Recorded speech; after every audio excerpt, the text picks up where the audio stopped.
Coruscant, the planet completely covered by city. This was a really fun project to work on here. Something that's completely covered in buildings from orbit, but have that not look like the Death Star. The elements of the landing Queen starship, which sound like backfiring of the engine, is in reality the cracking of the Hubbard Glacier near Yakutat, Alaska.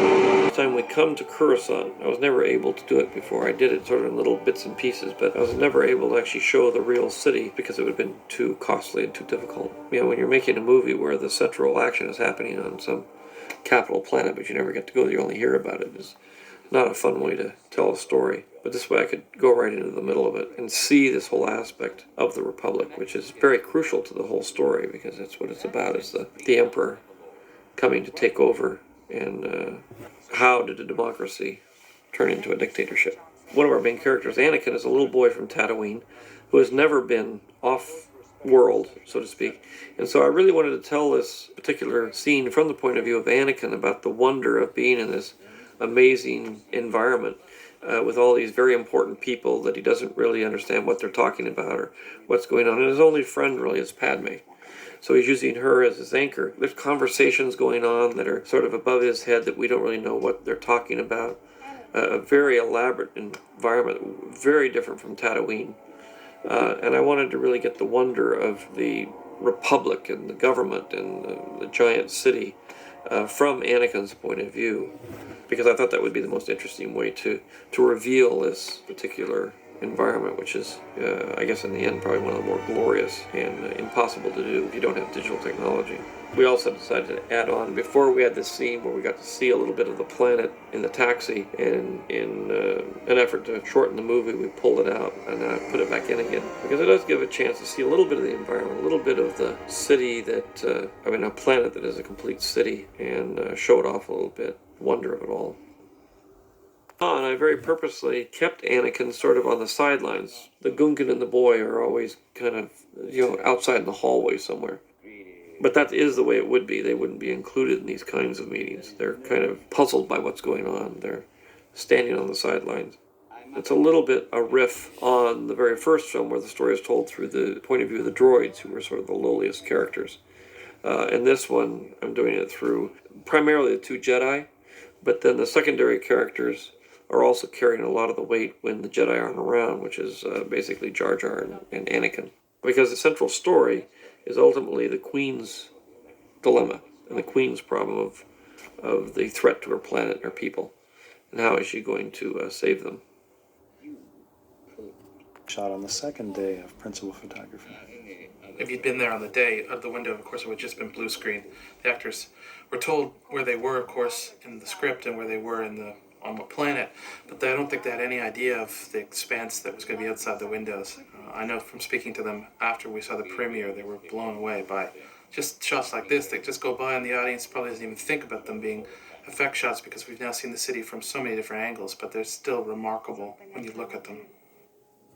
The big establishing shot was done shooting some models of the actual towers, and then the rest was done as a digital matte painting.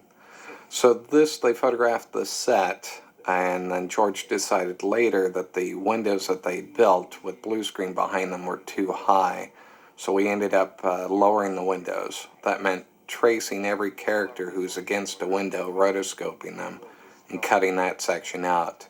George also wanted to make this look as real as possible in terms of photography, so we actually overexposed the background as if you're exposing for the interior.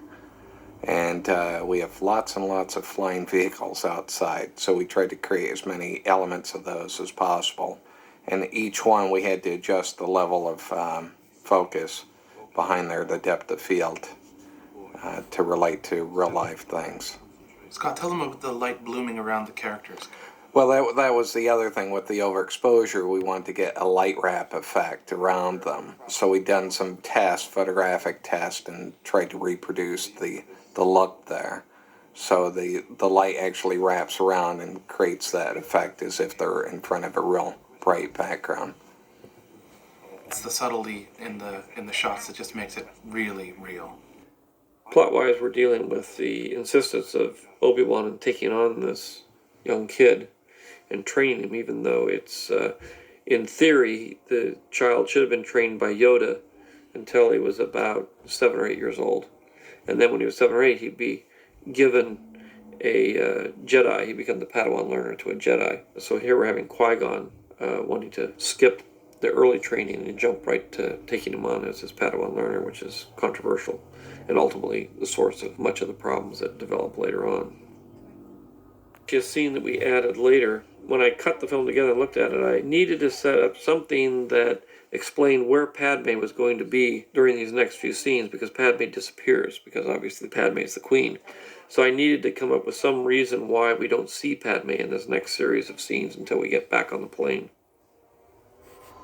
Issues here is how Palpatine becomes Chancellor, telling how he moved to the next level, and then when you see all of the films together, it'll all make a lot more sense. But this is kind of a very small thematic issue that transcends all 6 movies, as opposed to something that's actually neatly tied up in this particular movie, although step 1 is that Palpatine becomes Chancellor, and you'll see in episode 2 that he then makes another step, and in episode 3 he makes another step. Design of the scene, we really wanted to work on something that would show you that there are thousands and thousands of delegates into this government body, and that there would be some kind of unique way in which they were able to express themselves and carry on the government, but do it on a very grand scale, and came up with this sort of large stadium design with these little pods that move around inside it, which gives it a different look, but at the same time seems very functional and realistic, even though it's completely not realistic. Represented a unique sound environment. The priority sound-wise was the dialogue, because what the characters are saying is very important to understand. The sounds of the pods had to be very subdued. Most of the sounds of the pods are made out of sounds I recorded in a refrigerator. The sounds of the motor turning on and off. So it's the motor's kind of muffled deep into the bowels of the refrigerator. They were echoed, and the different pods were pitched to slightly different sounds, so they wouldn't all blend together as the same noise. Just enough articulation to keep it alive and natural, as if you're really there, without calling a lot of attention to itself.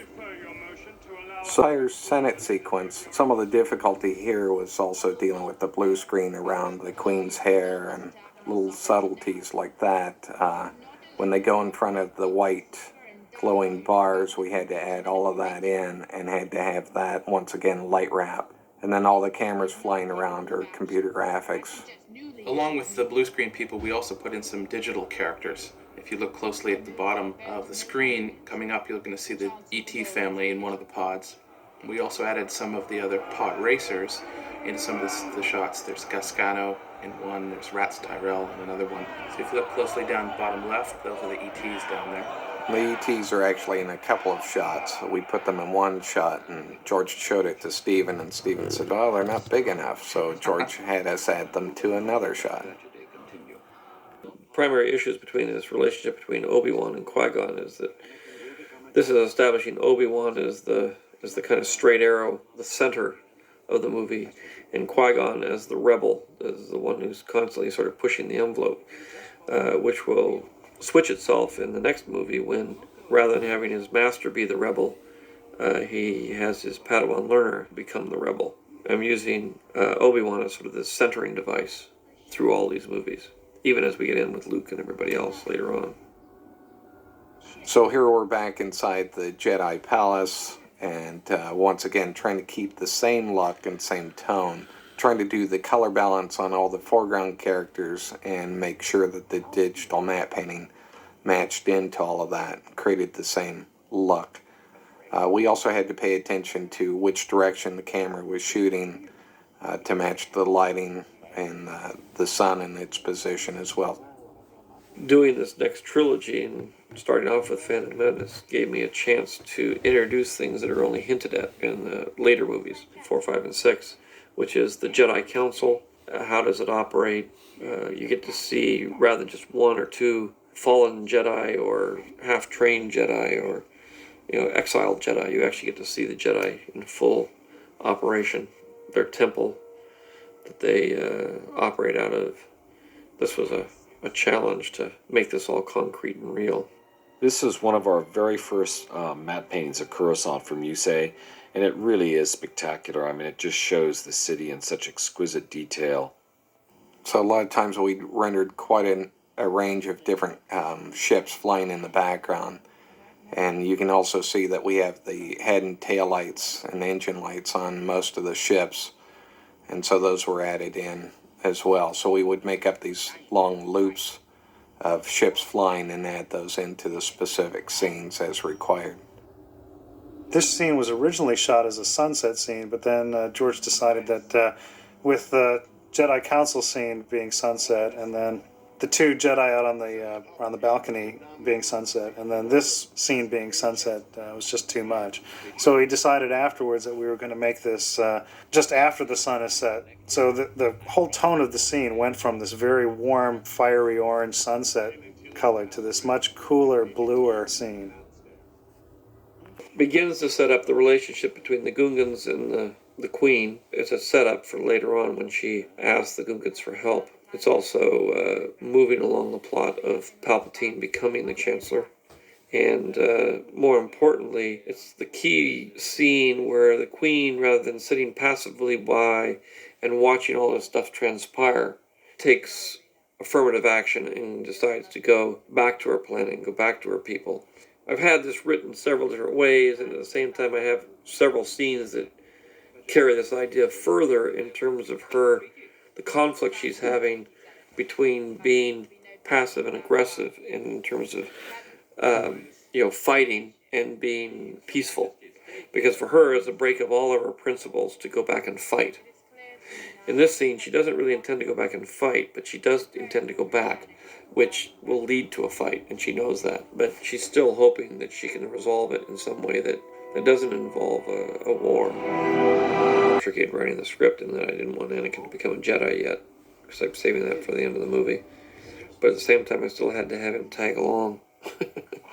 And I was able to use really the device of the fact that Anakin had been put in Qui-Gon's care and that he had promised his mother that he would take care of him as a way of allowing them to take the boy along with him on this trek to the next third of the movie. But one of the difficulties of writing a script with lots and lots of characters is you have to be able to rationalize why everybody is along.